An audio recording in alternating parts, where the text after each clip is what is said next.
Hi friends, welcome back to Tanu cooking hut. Friends, plain chapati ತಿಂದು ಬೇಸರವಾಗಿದೆಯಾ? ಹಾಗಾದರೆ ನಾನಿವತ್ತು ಮೆಂತ್ಯ ಮಸಾಲೆ ಚಪಾತಿ ಮಾಡೋದು ತೋರಿಸ್ತೀನಿ, ನೋಡೋಣ ಬನ್ನಿ.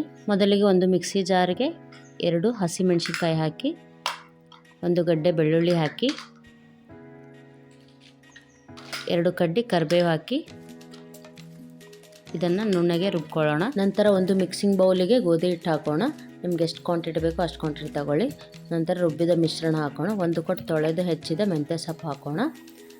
ನಂತರ ಸ್ವಲ್ಪ ಕೊತ್ತಂಬರಿ ಹಾಕೋಣ.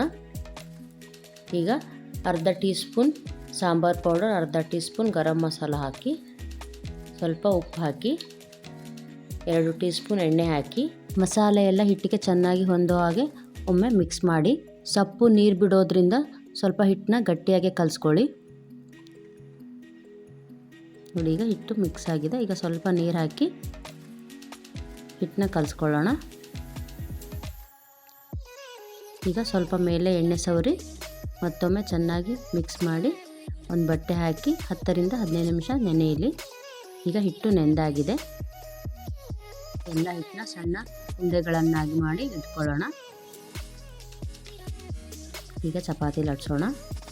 ತುಂಬ ತೆಳುವಾಗಿ ಲಟ್ಟಿಸ್ಬೇಡಿ, ಸೊಪ್ಪು ಹಾಕಿರೋದ್ರಿಂದ ಚಪಾತಿ ಹರಿಯುತ್ತೆ. ಫ್ರೆಂಡ್ಸ್, ಈ ಚಪಾತಿನ ಪಲ್ಯ ಇಲ್ಲ ಅಂದರೂ ಪರವಾಗಿಲ್ಲ, ಹಾಗೆ ತುಪ್ಪ ಹಾಕ್ಕೊಂಡು ತಿನ್ಬೋದು. ತುಂಬ ರುಚಿಯಾಗಿರುತ್ತೆ ಮಸಾಲೆ ಹಾಕಿರೋದ್ರಿಂದ.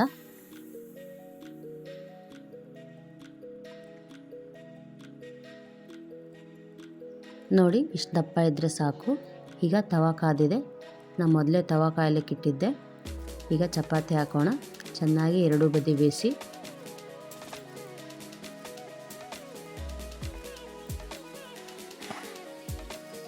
ಈಗ ಮೇಲೆ ಸ್ವಲ್ಪ ಎಣ್ಣೆ ಸವರಿ ಮತ್ತೊಮ್ಮೆ 2 ಬದಿ ಬೇಯಿಸಿ.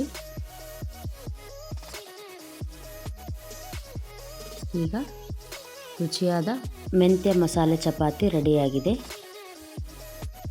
ಫ್ರೆಂಡ್ಸ್, ನಾನು ಮಾಡಿದ ಈ ರೆಸಿಪಿ ನಿಮಗೆ ಇಷ್ಟವಾದರೆ ಲೈಕ್ ಮಾಡಿ, ಶೇರ್ ಮಾಡಿ, ಕಮೆಂಟ್ ಮಾಡಿ, ಸಬ್ಸ್ಕ್ರೈಬ್ ಆಗೋದನ್ನು ಮರಿಬೇಡಿ. ಮತ್ತೊಂದು ರೆಸಿಪಿಯೊಂದಿಗೆ ಸಿಗೋಣ. Thank you, bye.